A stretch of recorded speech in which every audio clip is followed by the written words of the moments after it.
الناس هذو راهم يخترقوا في المشاكل وراهم يروجوا بعض المشاكل لإضعاف أولا الجزائر، وكذلك لزعزعة وعدم نجاح هذه الدورة.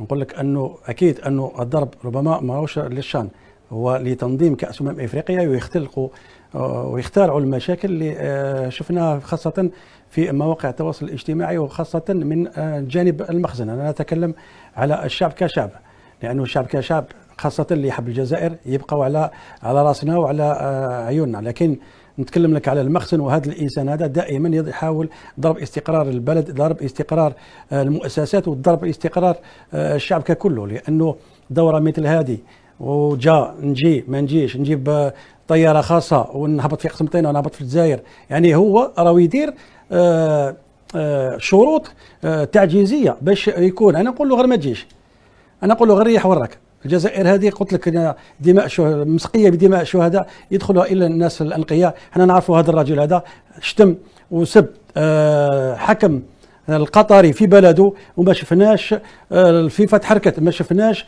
المكتب التنفيذي ديال الفيفا، ما شفناش الهيئات العليا لكرة القدم تتحرك.